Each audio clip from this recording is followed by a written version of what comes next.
Hi macaws, வணக்கம். எங்கடா போறாங்க இவங்கலாம்? எங்கடா போறீங்க எல்லாரும்? டேய், நீங்க என்ன வேணாலும் பண்ணுங்கடா, இன்டர்நெட்ல மட்டும் கைய வச்சிடாதீங்கடா. இப்போ முக்கியமான கேள்வி, இதுக்கு நீங்க கண்டிப்பா பதில் சொல்லுங்க சார். ஆன் ஸ்கிரீன்ல சங்கீதா மேம் நீங்க யாரோட நடிக்கிறது ரொம்ப நல்லா இருக்கு அப்படின்னு சொல்லுவாங்க. த்ரிஷா.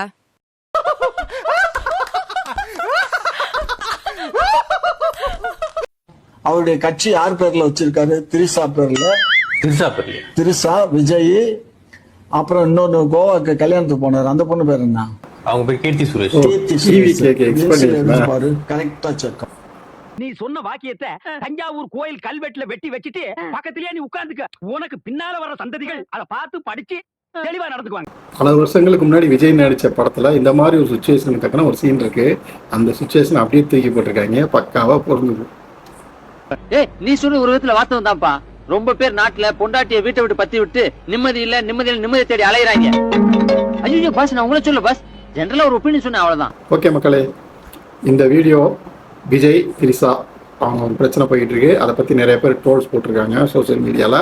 அதை பத்தி அதுல சில ரீல்ஸ் எல்லாம் எடுத்து அதை பத்தி நம்ம ரியாக்ஷன் பண்ண போறோம். இது ஒரு என்டர்டெயின்மெண்ட்காக தான். இதை விஜய் ரசிகர்களையோ விஜயையோ திரிசாவையோ இல்லை இது சம்மந்தப்பட்ட மற்ற யாரையோ மனதை புண்படுத்துவதற்காக அல்ல. அதனால் ஜாலியாக என்ஜாய் பண்ணி பாருங்கள். நம்ம ஒரு நடு நிலைமையோடு தான் பேசவும் போகிறோம், அந்த வீடியோவை பார்க்கவும் போகிறோம். அதுதான் சென்ட்ரிசம்.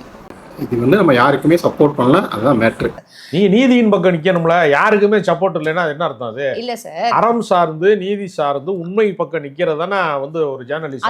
நான் யாருக்குமே சப்போர்ட் இல்லைன்னா அடி வாங்கினவனுக்கு ஆதரவா இருக்கணும், அடிச்சவனுக்கு எதிராக இருக்கணும், அப்பதான் நியாயமா இருக்கும். நீ பேசுறதே தப்பா இருக்க. முடிவு பண்ணிட்டீங்களா? சரி, நம்ம ஆரம்பிக்கலாம். சின்ன பசங்களாம் சொல்ல ஆரம்பிச்சிட்டாங்க, ஓம் சக்தி பராசக்தி, திமுக ஒரு தீய சக்தி. இந்த டைலாக விஜய் எல்லா மேலையும் பேசுறாரு, ஒரு பஞ்சு டைலாக் மாதிரி. கைதட்டெல்லாம் அள்ளுது தொண்டர்கள்ட்ட இருந்து. ஆனா அதை எப்படி ட்ரோல் பண்ணி வச்சிருக்காங்கன்னு பாருங்க. சின்ன பசங்களாம் சொல்ல ஆரம்பிச்சிட்டாங்க, ஓம் சக்தி பராசக்தி, விஜய் பையனுக்கு இதெல்லாம் சாதாரண லெவல் தான். அடுத்த லெவல் பாருங்க. சின்ன பசங்களாம் சொல்ல ஆரம்பிச்சிட்டாங்க, ஓம் சக்தி பராசக்தி, யமவனுக்கு த்ரிஷாதா சக்தின்னு. ஒரு அவார்டு ஃபங்க்ஷன்ல கமலஹாசன் விஜய்க்கு அவார்டு கொடுத்துட்டு அவரை பத்தி பாராட்டி பேசுறாரு. அதை எப்படி பண்ணி வச்சிருக்காங்கன்னு பாருங்க. ஒரு நல்லது, ஒரு சீனியர், உன்னோட வயசுல அனுபவசாலி, நான் சொல்றேன், எல்லா இடமும் போய் பார்த்துட்டு வந்திருக்க, அடி மிதி குத்து எல்லாம் பார்த்துட்டு வந்திருக்க, அனுபவத்துல சொன்னா நல்லா ஆடுறான்னா நீ என்னையே என்ன சொல்ற, மூடுன்ற. நான் மூடிக்கிறேன்பா, நான் மூடிக்கிறேன். உன்னை மொத்தமா மூட போறாங்க, உன்னை மொத்தமா ஊத்தி மூட போறாங்க, அதான் தெரிஞ்சிச்சு. இதுல இவர் விஜய் அடிக்கணும்னு தான் பேசுறாரு. அப்படியே பேசினாலும் என்ன டென்ஷன்ல வந்தான்னு தெரியல. ஆரம்பத்துல இருந்து ஒரு மாதிரி டென்ஷனா தான் பேசிக்கிட்டு இருக்காரு. என்னதான் டென்ஷன் இருந்தாலும் வார்த்தை மாறலாமா? வார்த்தை மாறிச்சுன்னா நம்ம டோட்டல் அர்த்தமே வேற மாதிரி போயிடும். அதே மாதிரி தான் அந்த பேட்டி ஆரம்பிச்சிருக்காரு. அதை கண்டுக்காம அப்படியே கண்டினியூ பண்ணி போயிட்டே இருக்காங்க. கரூர் சம்பவம் ட்ரை பண்ணி ஒருத்தருடைய மனைவியோட அவர் 26 வருஷம் குடும்பம் நடத்தி இருக்கிறாரு. நல்லா கேளுங்க, வேற யாரு மனைவியோடயோ விஜய் குடும்பம் நடத்துற மாதிரி பேசிக்கிட்டு இருக்காரு. ஒருத்தருடைய மனைவியோட அவர் 26 வருஷம் குடும்பம் நடத்தி இருக்கிறாரு. தோளுக்கு மேல வளர்ந்த தோழனா ஒரு மகன் ஒருத்தர் இருக்கான், மகள் ஒருத்தி இருக்கா. இவரு பரவாயில்ல, விஜய் விஜய் எப்படா சிக்குவாரு எப்படா அடிப்பன்னு காத்துக்கிட்டு இருந்த ஒருத்தர் தான். உங்க தொண்டர்களே வேற லெவல் போயிட்டாங்க. எழுதும் போது ஸ்பெல்லிங் மிஸ்டேக் விட்டு பார்த்துருக்கோம், பேசும்போது ஸ்பெல்லிங் மிஸ்டேக் விட்டு பார்த்துருக்கோமா? கேட்டிருக்கோமா? கேளுங்க. அந்த மூக்குருட்டி சீமான கண்மையாக வண்டிக்கிறோம், கண்டிக்கிறோம். என்ன பண்றது?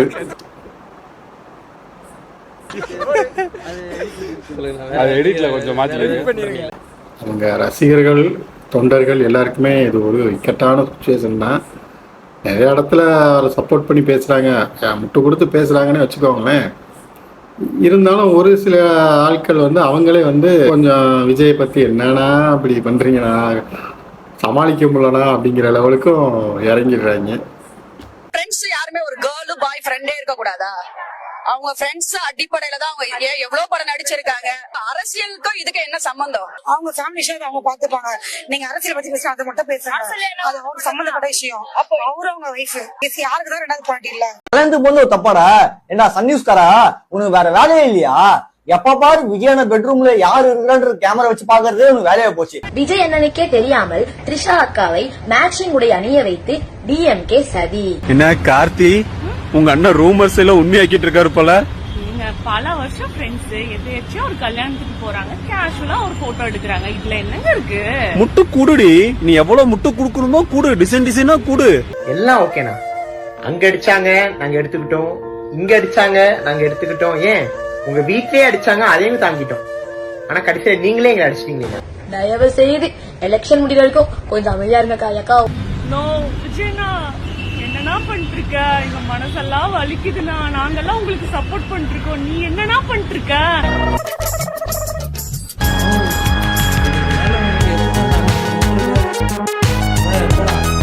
எலெக்ஷன் வரைக்கும் கொஞ்சம் சும்மா இருந்தோம்.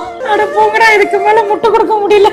உண்மைக்கே விஜய் ரசிகர்களும் விஜய் தொண்டர்களும் பாவம். நம்மகிட்ட வெளியில வந்து எப்படிதான் அஞ்சு காமிச்சு பேசினாலுமே உள்ளுக்குள்ள கண்டிப்பா அவங்களுக்குன்னு ஒரு தூக்கம் இருக்கும், ஒரு வருத்தம் கண்டிப்பா இருக்கும். வெளியில சொல்ல முடியாம தவிக்கிறாங்க.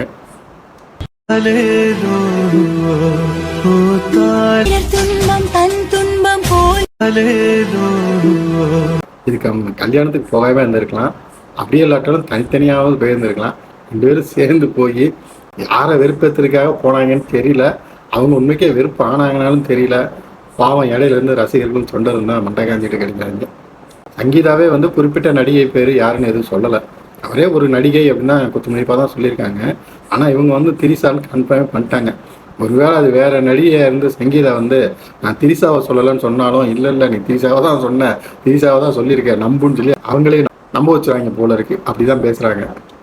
அவங்க குறிப்பிட்ட அந்த நடிகை தான் இவங்க அப்படின்னு எப்படி சொல்றீங்க? எங்களுக்கு தெரியுங்க. ஆனா பாவம் திரிசா மேல ஏற்கனவே கடுப்புல இருந்தாங்க. அப்பக்கப்போ போட்டோ வரும்போது 2 விஜயும் திரிசாவும் சேர்ந்து நிக்கிற மாதிரி போட்டோ வரும்போது இப்ப அவங்களே வசமா சிக்கிட்டாங்க. முக்கியமா திரிசா போட்டு தாக்குறாங்க. ரொம்ப கேவலமா மிமிஸ் கிரியேட் பண்ணி போடுறாங்க. அதுலயே 1-2 டீசெண்டான மிமிஸை நம்ம இங்க எடுத்து போட்டிருக்கோம் பாருங்க. என்கிட்ட இருந்து உங்களையும் உங்ககிட்ட இருந்து என்னையும் எந்த சக்தியாலும் பிரிக்கவே முடியாது. நமக்கு இடையே எந்த அரசியலும் உள்ள நுழையவே முடியாது. என் வீட்டு ரேஷன் கார்டுல வேணா உங்க பேர் இல்லாம இருக்கலாம், ஆனா நாம எல்லாரும் ஒண்ணுதான், உறவுதான். சூர்யா நடிச்சு அமீர் ஃபர்ஸ்ட் டைரக்ட் பண்ண படமான மௌனம் பேசியதற்கு சூர்யா இந்த மாதிரி ரிலீஸ் ஆகுது சப்போர்ட் பண்ணுங்க அப்படிங்கிற ஒரு ரீல்ஸ் போட்டிருக்காரு. அந்த ரீல்ஸ் எப்படி உல்டா பண்ணிருக்காங்கன்னு பாருங்க.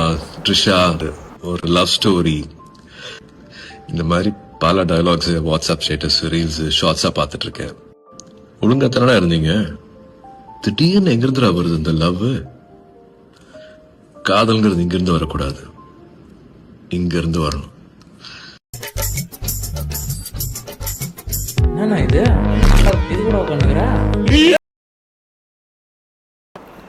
இதெல்லாம் பரவாயில்ல, இது அடுத்த லெவல்லே போயிட்டாங்க. இதுவே பரவாயில்லதான். அப்படின்னா இதுக்கு மேல என்னென்னலாம் பண்ணி வச்சிருக்காங்கன்னு நீங்களே நெட்டுக்குள்ள போய் தேடி கண்டுபிடிச்சுக்கோங்க. நாங்க 2 பேரும் லவ்வர்ஸ். எங்க காதலுக்கு பயங்கர எதிர்ப்பு. இங்க வந்ததுக்கு பின்னால நீங்க எதுக்கும் கலங்கப்படாது. நீங்க 2 பேரும் மேஜர் தானே? உங்களுக்கு நான் கல்யாணம் பண்ணி வைக்கிறேன். முதல் புருஷன் உயிரோடு இருக்கும்போது எப்படி 2 பேரும் கல்யாணம் பண்ணி வைப்பீங்க? முதல் புருஷன் இன்னொருத்த நிக்கிறா. இவருக்கு முன்னாடி இவர்தான் எனக்கு புருஷனா இருந்தாரு. ஏண்டி இப்படி 2வது கல்யாணம் பண்றதுக்கு துணிஞ்சு இறங்கிருக்கியே, திடீர்னு பிள்ளை பிறந்தா யாரோட பேரை இன்சிலா வைப்ப? என் பேரை இன்சிலா அப்பா. நீ யாரா? இவ வயித்துல வளர்ற குழந்தைக்கு அப்பா. இப்படி எடக்கு முடக்கா கல்யாணம் பண்ணிருக்கியே, குழந்தை பிறந்து யார் அப்பான்னு கேட்டா 3 பேர்ல யார கைய காட்டுவ? அப்படி ஒரு பிரச்சனை வரக்கூடாதுதான் முதல் குழந்தை என்கிட்ட விட்டுட்டு ஓடி வந்துட்டாங்க. நீ யாரா? நான் தான் அவளை தொட்டு தாலி கட்டின 1வது புருஷன். இவன் எப்ப? இவங்க 3 பேருக்கும் முன்னாடி. இந்த நடிகர்கள் கூட திரிசாவை பத்தி கிசு வந்திருக்கு. ஆனா அது உண்மையா பொய்யாவும் தெரியாது. ஆனா உண்மைக்கே நடந்த ஒரு மேட்டரை மறந்துட்டாங்களா இல்லை அவங்களுக்கு தெரியலையான்னு தெரியல. வருண் மணியன் அப்படிங்கிற ஒரு தொழில் அதிபர் கூட திரிசாக்கு உண்மைக்கே நிச்சயதார்த்தம் நடந்துச்சு. ஆனா அது என்ன காரணத்தினாலேயோ அது கேன்சல் ஆயிடுச்சு. அதை பத்தி மக்கள் மறந்துட்டாங்கன்னு நினைக்கிறேன். சரி விடுங்க, அப்படியே மறந்த மாதிரியே இருக்கட்டும். பழசெல்லாம் தோண்டி எடுத்து உள்ள கூட்டு போட்டு அடிக்கிறாங்க. அதுல சிக்கிக்கிட்டவர் தான் நம்ம தாவேக்காவோட பேச்சாளர். 3 மணி நேரம் ஒரு இடத்துல அவரால் சும்மா உட்கார முடியும். அவ்வளோ பெரிய ஸ்டாருங்க, பயங்கர பெரிய ஸ்டாரு. நீங்க சொன்னா நம்ப மாட்டீங்க, அவருக்கு ஒண்ணுக்கு வந்துருச்சுன்னு அவரே அவர் காலால எந்திரிச்சு அது எந்த மடக்கு ஊதி பண்ணிருக்கோம். அந்த மடக்கு ஊதி தான் யாருன்னு நான் கேட்கறேன். ஃபைனலா வந்து குஷி ஐயா பார்த்தாரு. குஷி ஐயாவோட நாலேஜ்ங்கிறது வேற லெவல். அதிர்ச்சி என்னன்னா அதுல நான் சம்பந்தப்பட்டிருக்கேன், அதுதான் பெரிய அதிர்ச்சி.